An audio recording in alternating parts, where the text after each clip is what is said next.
Bonjour à tous et bienvenue dans ce parcours sur la création. Le thème que nous abordons est celui de l'homme, corps, âme et esprit.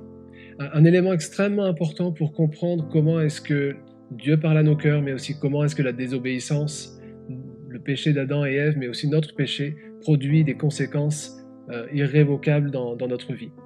Aujourd'hui, on va juste s'intéresser à ce qui concerne le fonctionnement du corps, de l'âme et de l'esprit.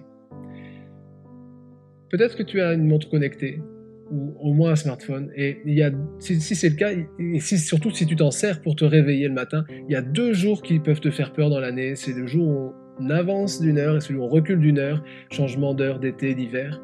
Et particulièrement, moi en tant que pasteur, quand le samedi soir arrive, j'ai eu plusieurs fois la crainte que la synchronisation de mon smartphone ne fonctionne pas bien et que finalement je me réveille trop tard et que je sois dans l'urgence. Alors ce que je faisais, c'est que j'avançais moi-même mon smartphone ou je le reculais.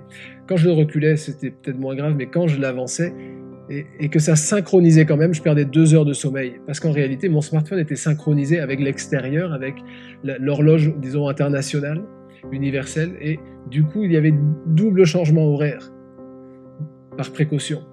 Mais si jamais mon smartphone n'était pas connecté au reste, eh bien, il faudrait que je me débrouille moi-même pour prendre les bonnes décisions, etc. Et dans notre vie de tous les jours, on a aussi deux choses. Il y a le corps et l'esprit qui peuvent nous aider à prendre des décisions.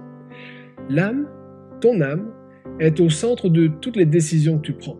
On dit souvent, on utilise cette expression, décider en son âme et conscience. Parce que simplement, quand on prend une décision personnelle, profonde, on va chercher dans son âme les éléments les plus pertinents pour prendre cette décision.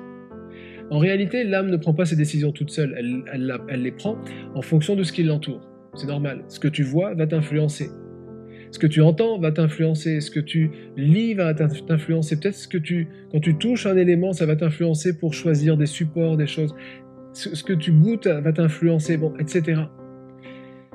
Le corps va donner les informations nécessaires à l'âme pour prendre des décisions. Mais tu comprends bien que si tu veux prendre des décisions spirituelles, les informations que nous communique le corps ne sont pas forcément toujours les plus perspicaces.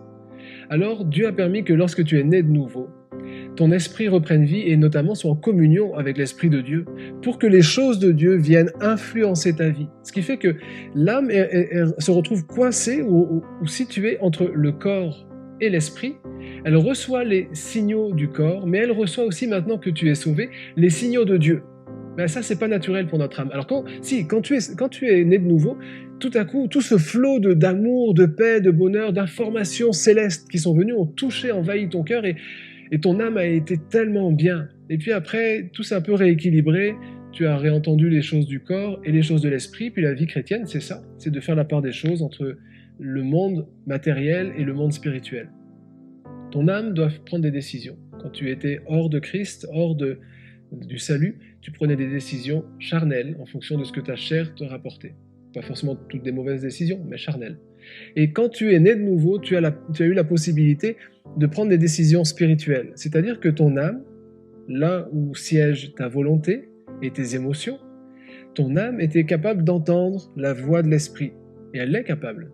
Ce qui fait que quand tu dois prendre une décision, tu veux entendre la voix de Dieu. C'est pour ça que quand tu lis la parole, tu dis « j'aimerais que Dieu me parle ». C'est pour ça que peut-être quand tu vas à l'église, tu dis « j'aimerais bien qu'il y ait une parole prophétique ou une parole qui sorte du lot, qui vienne m'orienter dans mes choix ». Parce que tu crois, et tu as raison, que l'esprit peut te parler. Mais ton âme devra faire le choix, prendre une décision. Dois-je écouter mon corps? Dois-je écouter l'esprit? Sachant que l'esprit peut parler au travers des choses matérielles. Mais ça, on le reconnaît dans notre âme. Quand l'esprit nous parle d'une manière ou d'une autre, on le sait. Le corps, l'âme et l'esprit doivent fonctionner ensemble.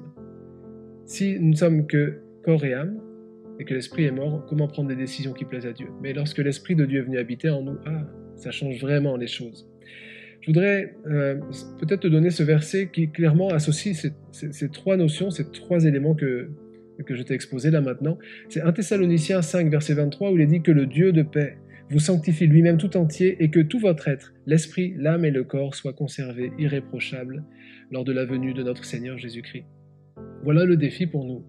Voilà ton défi. C'est qu'aujourd'hui encore tu puisses écouter la voix de Dieu au travers de tout ce que tu vis, mais ne pas isoler, ne pas mettre de côté les choses que Dieu veut te dire, parce que ces décisions que tu dois prendre doivent être prises en fonction de ce que Dieu va te transmettre.